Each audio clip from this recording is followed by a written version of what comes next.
Hello, loyal listeners. I must say, it's so exciting to be a part of this adventure again.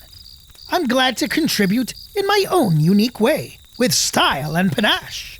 Mike, the DM, provides a recap at the beginning of this episode, so I won't say much here.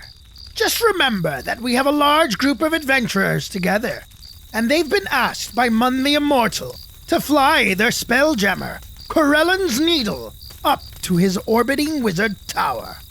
He can't seem to remember the code for his teleporter there, so the heroes are supposed to find that for him. They managed to pick up a new crew member last time. They saw the word help written with trees. Isn't that amazing? On a remote island. After investigating, they found a young Genasi, Coral Petrichor, who had been stranded on the island by a shipwreck. Whether she becomes a permanent member of the crew remains to be seen, but for now, she must tag along with the heroes. I'm sorry to report that this episode has some audio problems, as we are still adjusting to recording remotely. Today's cast is Ashley as Terra Dane, the human fighter, Chris as Aster Fortuna, the half-elf rogue and bard, Jessica as Mama Sass, the half-orc bard and barbarian, and Coral Petrichor, the Genasi druid, and Josh as Zartok, the tiefling wizard, and Papa Gaston, the halfling rogue and bard. Remember that we have moved to an every other week format for this season, but we will still try to release music on our off weeks, just so you don't forget us.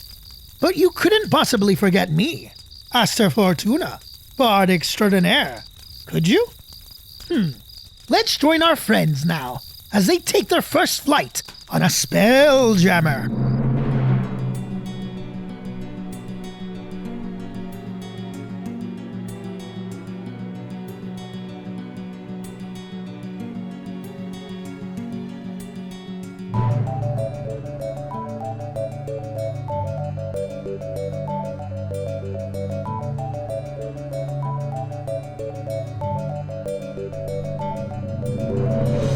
Last time, the crew had managed to survive the fight in the gnome village.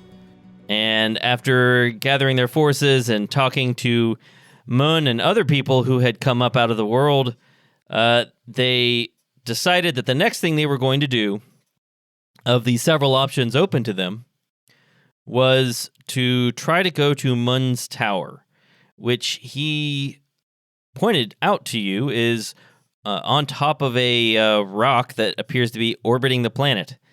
So you piled on board the Spelljammer, and by you, I mean, of course, not just Terra and Coral and Aster and Zartok, but also Lumpen, Papa Gaston, Ansna, Garlos. Yeah, so we also, yes, thank you. We have Zartok, we have Terra, we have Aster, we have Mama Sass, Gaston, Garlos, Ansna, Lumpen, and Coral. So it's a whole crew on board this ship. Strictly speaking, your ship needs at least 3 people to operate. I'm not really sure why, but it says minimum crew is 3. I don't know why you don't need just a helms person, but for some reason you need 3 according to Spelljammer. I'm not sure what the extra 2 people do. The maximum you can handle is safely is 10, but we'll come to that later if we need to. So you had set off in pursuit of this rock floating in the sky. As you headed in that direction after the rock, you crossed over some islands, and on one of them you saw the word help. I guess you could say painted in trees, written in trees on the ground, on the beach and on the side of this large mountain on this island. You landed in the middle of the P, went looking to see if you could figure out who was on this island and needed help, and you rescued a gray-skinned, red-haired, blue-eyed teenage girl, right? Yep. Mm-hmm. And after a short discussion, you decided to get back on your way because, after all, that rock didn't stop moving just because you saw someone who needed help. So that's where we left off. Any questions about anything? Okay. So the Spelljammer rises up from the island, slowly at first, and then accelerating. Coral, you see the island that has been your home for a long time receding quickly below you. That talking rag who's been hanging around, he's kind of annoyingly cheerful, He points out of the large windows at the front of the ship that resemble an insect's eyes. And the rag says, "See that thing floating in the sky? That's where we're going." Do I see the thing he's pointing at? Yeah, you see the thing floating in the sky up there. Oh, you're going to Moonstone. I don't know. Yeah, that's Moonstone. It floats through the sky. Everybody knows that. Zartok, you're sitting in the helm just behind them, the spelljamming helm, and as soon as she says that, you also remember this thing called the Moonstone. You've heard of that. You've seen it. It's just that usually when you saw it, you were around the area of the belt, and it looks a bit different from there than it does up here in the northern hemisphere, up near the North Pole. So it didn't look quite the same to you, but now that she says that's the Moonstone, yeah, you recognize, oh yeah, that's the Moonstone. You know what that is. It's one of several objects floating in the sky, the most prominent of which is, of course, the moon, or as it's known, Ithel. Although the moon isn't currently visible. You continue to climb, though. Zartok, you realize as you're willing the ship forward, you realize the ship is traveling southwest toward the belt. And as the Spelljammer is moving slowly closer to the equator, your view of the rock changes, and yeah, you can see that must be the Moonstone. Okay. At least that's what you called it back in Laravella, and that's apparently what other people called it too. You can also see in the distance the coast and the mountains of the belt itself, a landmass that runs around the equator of the world. The coastline and those mountains are gradually, very slowly becoming more visible as you gain altitude and as you're heading southwest. Why isn't it called the Moonstone? I don't know. It's just, it's the Moonstone. I don't know. What's a mun? Well, the guy who lived there, his name was Mun, and, Moonstone. Oh, I don't know nothing about that. Do we know what the moon is? What do you know about it? Well, we could call it whatever we want, right? What do you know about the Moonstone? I mean, it's the Moonstone. It floats. That's all I know. Everybody knows that, though. Sure. I don't know. I never heard of a mun. Is this a person? Well, I've never heard of a moon, I think, so. What? Wait. What do you mean you never heard of the moon? It's the moon. It's just in the sky most days. What's a moon? That's a sun. Yeah, they showed me the sun. It reminds me of our sun. What? Coral starts looking around at everybody, super confused and trying to understand what's happening as they don't understand just super basic things. Are you guys messing with me? What are you talking? You're jokers. Oh, she doesn't know. I can explain. We come from a world that's inside a big glass jar on an island where it's cold, and there are lots of other jars there that have worlds in them. But I think they're all dead. Lots of people were put in those jars as part of a big experiment run by some wizards and sorcerers who were trying to stop this world from overheating, but most of the wizards and sorcerers left or died, and some of us got out, and they found this flying ship. They also found a powerful magic wand, and they gave it to an elf, and they said he was a big, scary, winged lizard monster. And then he made some creatures appear that almost killed them, and the elf disappeared. And now we're going to go find the teleportation circle in the tower on the floating rock that used to belong to my creator back when he lived outside the jar, though he doesn't remember much about it. Yeah, that sums it up. Coral's just kind of blankly nodding her head. Right. That was amazing. Yeah, just treat him like this from another dimension. I have some questions. Go ahead, little rag. What's your question? Is your skin gray, or do you rub something on it? No, it's just gray. I don't do nothing. What kind of tooth is that on your staff? It's a tiger tooth? You guys now notice there's a tooth that is extending out of the top of the staff. Just, set there somehow. Yeah, it's a wooden staff with a large tooth protruding from the top of it. Oh, wow. How old are you? I'm old enough. Obviously, I'm old enough. I was on that island. I'm fine. Oh, okay. Do you cast spells? Sometimes. What kind of spells? Just depends. Depends on what I need to do. I can do lots of things. I'm real cool. Oh, okay. Yeah, so is he. He's a spellcaster. I can cast some spells. Do I know about rag golems? I don't know. Make a history check. That's a 14. Hey, you've heard of constructs before. It must be some kind of construct. Okay. It's an especially talkative construct, which seems unusual. You're not like most constructs I heard about, but I guess if you can talk, you can do magic. That sounds all right. Yeah, I guess so. I don't know. What's that back there? Back where? He's pointing out the window and looking kind of out to the side since the window's a little bit bulbous. He's pointing out back and behind the ship.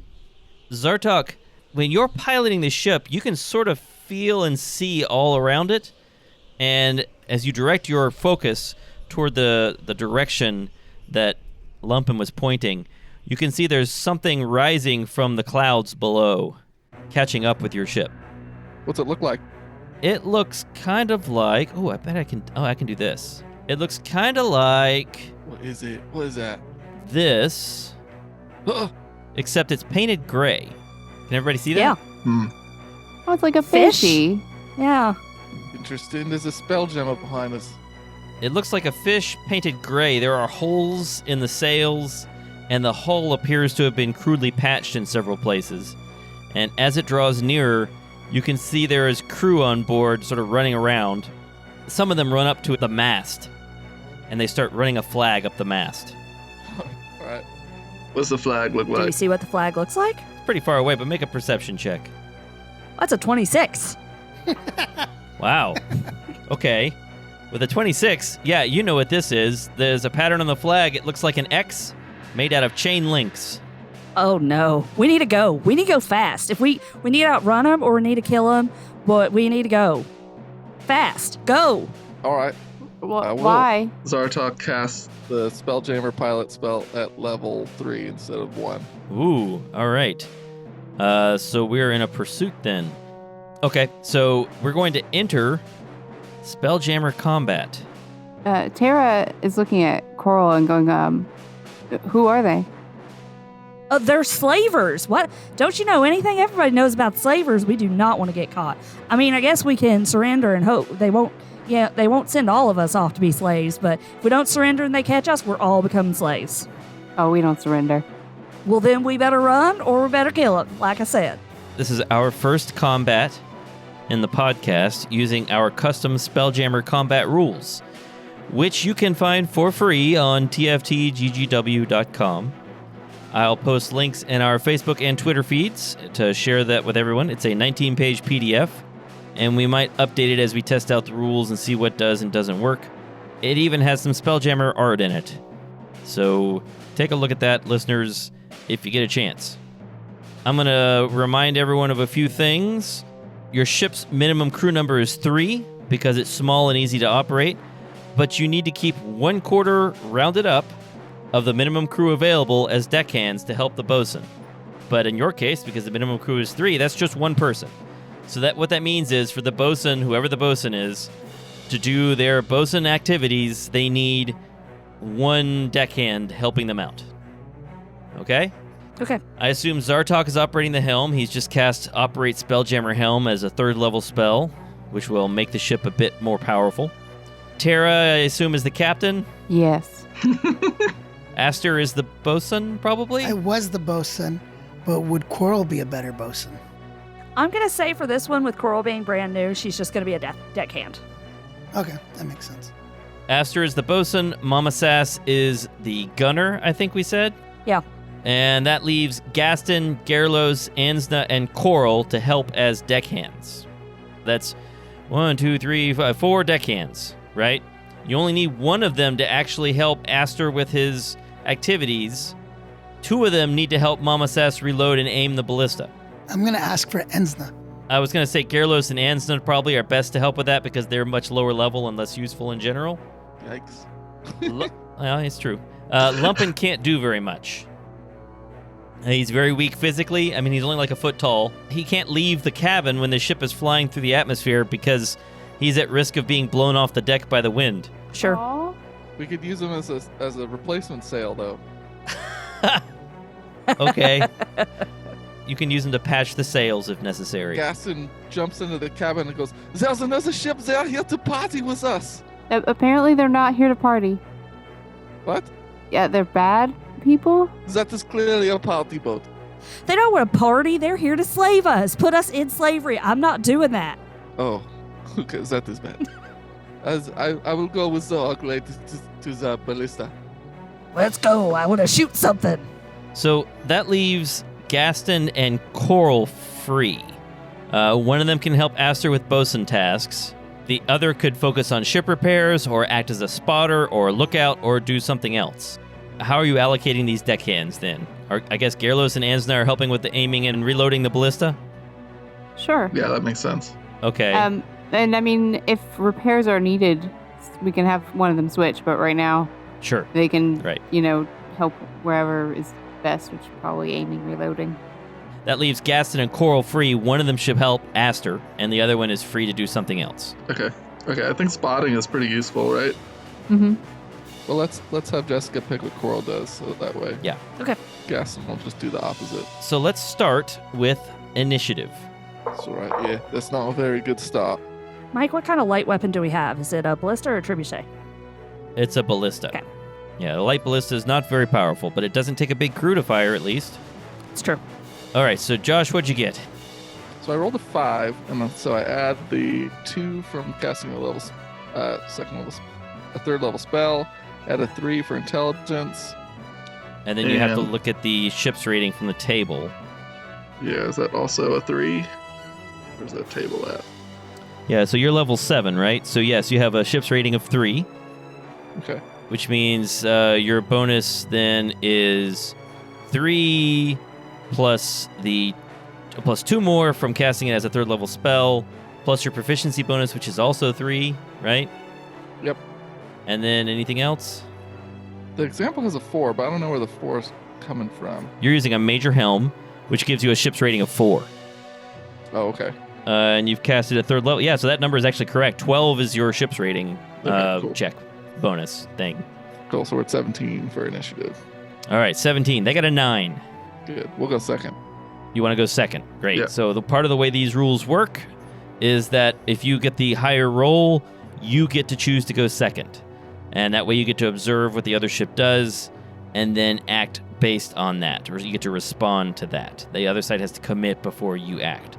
Now, the helms person for the other ship is going to choose to close the distance. They're going to try to get closer because right now they are at extreme range, and apparently whatever weapons they have cannot fire at you at extreme range. There's nothing heading your way. So they are going to attempt to close the distance with you. Are you going to try to oppose that? Sure. So you're going to try to oppose that. So your action for the round is to try to do the opposite of closing the distance, which is flee. Yeah, the new lady said to run, so Okay. it's all right. I mean, I'm not afraid, but Can I inspire him to flee? Yeah, you can act at any time, right? Yeah, I don't know. Yes, you can. So the captain can act at any time.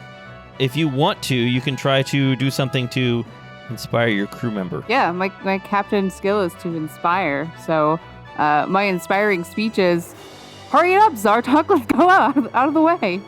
Okay. So you need to make a check, as a persuasion check, I think. Yeah.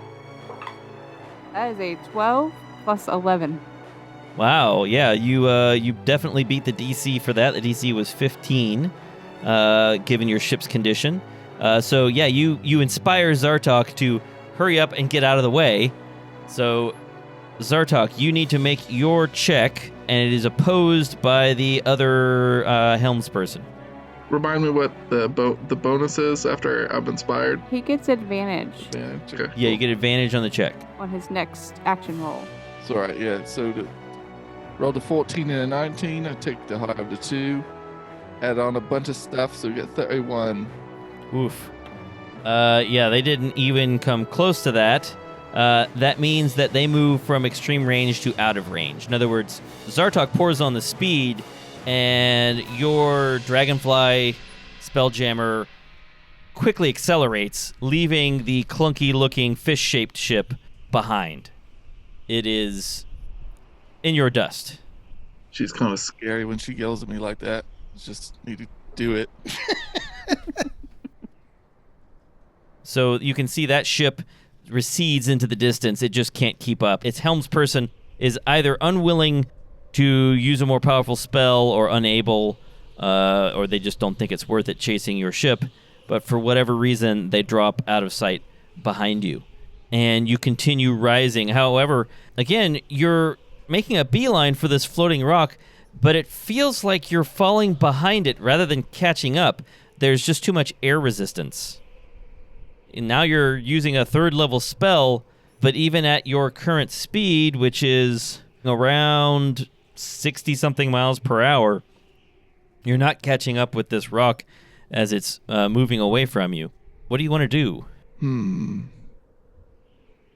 So this thing is moving quite fast, and maybe if we can meet it on the other side, go opposite direction, we catch up with it on the other side of its orbit, if that makes sense, yeah?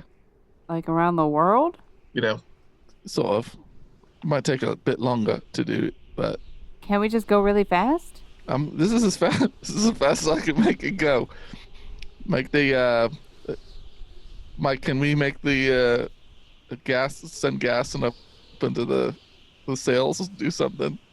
Hey, make the napkin be an extra a sail. That's it.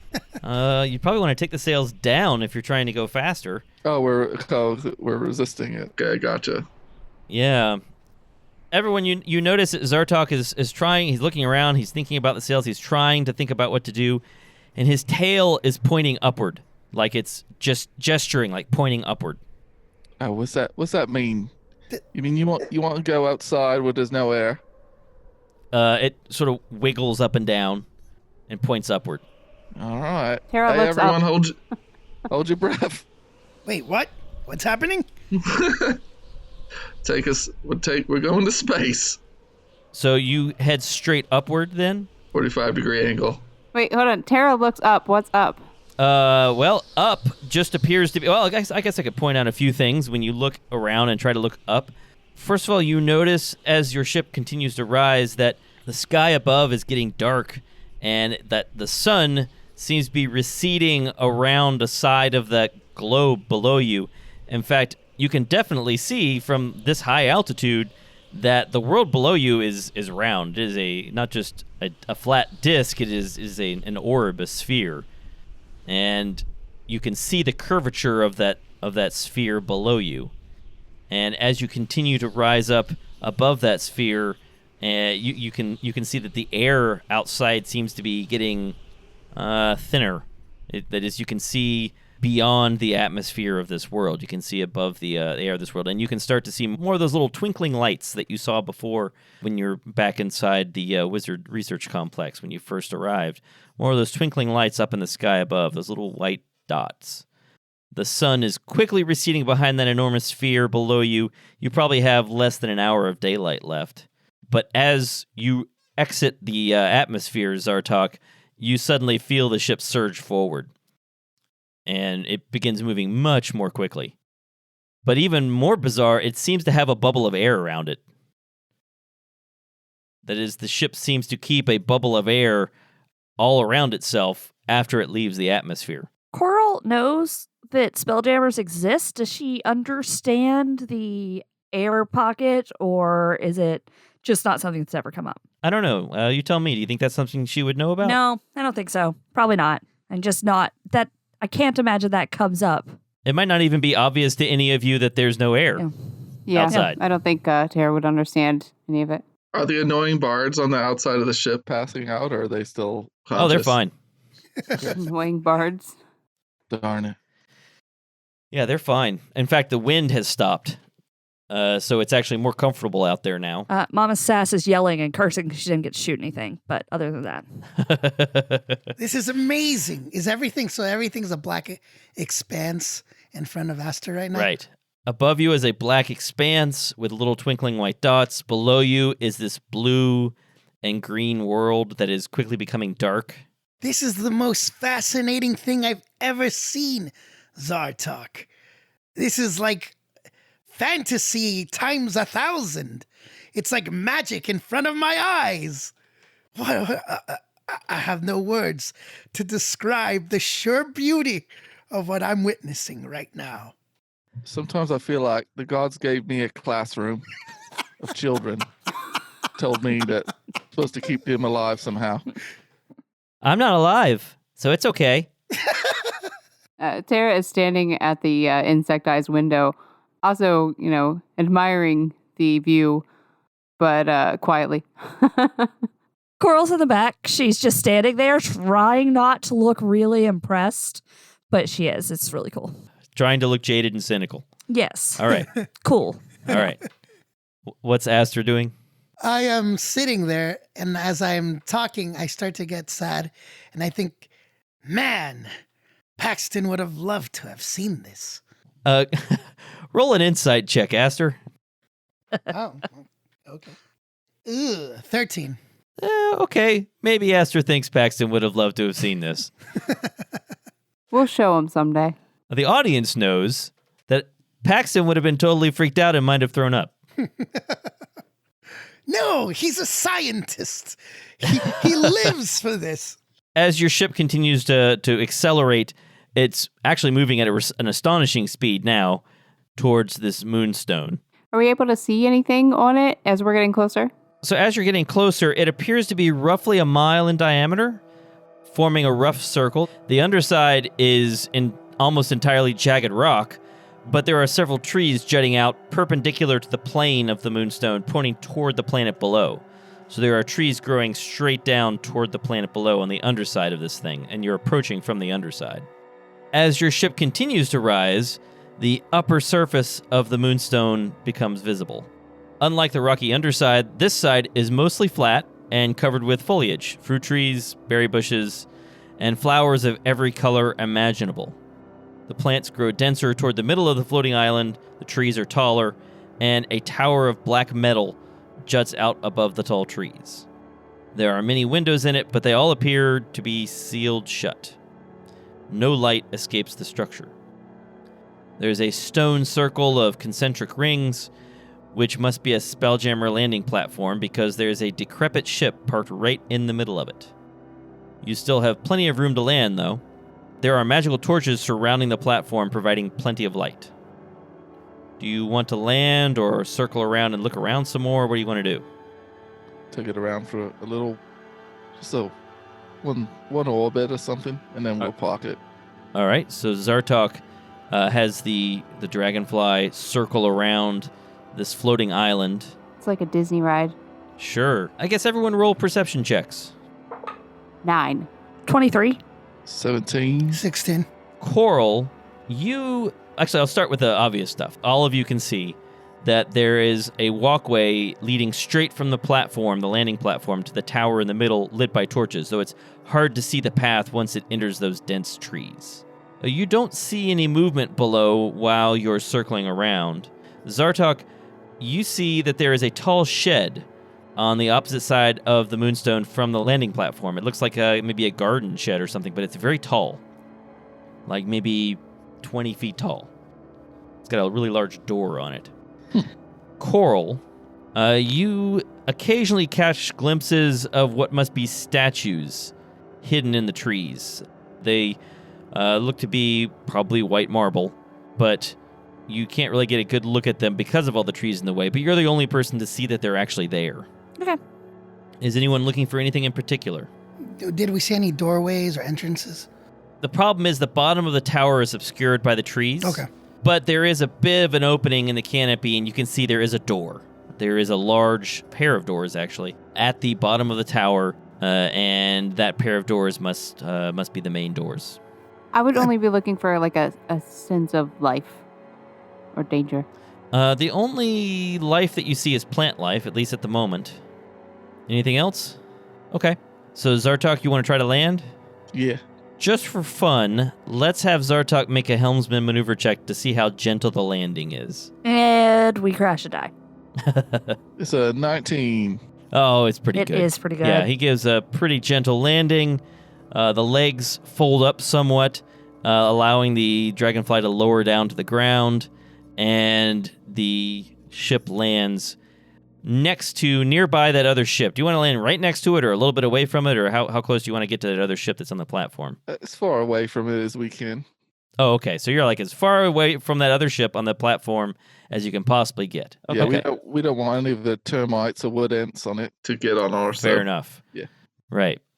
As you approach the platform and land, that air bubble around your ship merges with the air bubble of the moonstone, and you can smell plants. You can smell pollen, flowers. It smells like a jungle almost. There's no wind or breeze here. It's completely still, but you can hear crickets chirping as darkness settles over this island floating in the middle of nothing. Ansna says, shall I lower the boarding ladder? Yes. All right, so she climbs on the deck, lowers the boarding ladder. Garlos immediately begins climbing down. He's got his armor and his spear and shield on him, and he just stands guard at the bottom of the ladder. Anything else anyone wants to do? Do you want to get off? Do you want to wait? Tara's going to climb down. Anybody else? Coral will kind of race Tara to the ladder, but probably lose. Okay. Like, as soon as she sees Tara heading that way, she tries to casually run ahead of her. I mean, Tara's cool. She's striding. She's not running. So, I mean, if she wants to run, it's fine. Okay. So, Coral, you get down there first if that's what you want to do. She seems very proud of herself. Garlos is just standing there. Hey, how you doing? Oh, you're the second one off. Hey, cool. Hey, I'm Garlos. I'm Coral. I'm going to guard the ship. I think that's probably a good call. I don't want to get stuck up here. I've been stuck before. I don't want to do it again. Yeah, me neither. I used to be like stuck in this world made of glass. Did they tell you about that? I mean, Oh wait, I'm not supposed to. Hey, Aster. Hey, am I supposed to tell people about the world made of glass now, or am I supposed to still be quiet about that? You're not supposed to tell people, but Lumpin already told her, so it's... I mean, they already told me all about it. I guess it's all right this time, but you probably shouldn't do it in the future. No. Garlos, you're good, my friend. Do not tell anybody about the glass jar unless you see Enzna doing it. Oh, all right. That sounds like a good rule. Yep. Establishing boundaries. It's all about balance, Garlos. Coral, you have the highest passive perception. Yes. So you can see as you're standing there talking to Garlos and Tara, you can see the trees down the path are moving in the still air and in the darkness. There's something large coming down the path toward you. Shh. There's something coming. It's see the trees are moving. There's something coming. Shh. She hides behind Garlos. Something large steps out of the trees and onto the platform.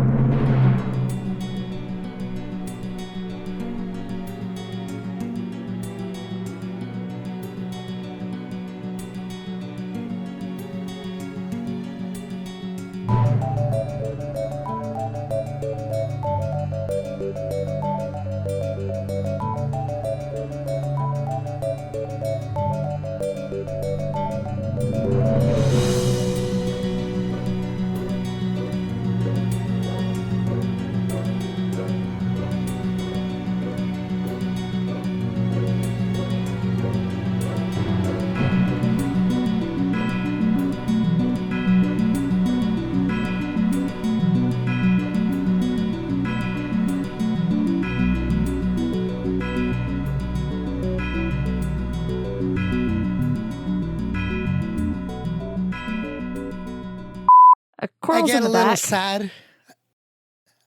Go I'm ahead. sorry. No, Go go ahead. ahead. Coral's in I the just- back. Okay. All right, Jessica, you go, Okay. and then we'll hear from Chris. Coral- I'm glad this isn't live. That is clearly a party boat. No, there's his accent right there. Man, already happened. My accent is contagious. Yes, it is.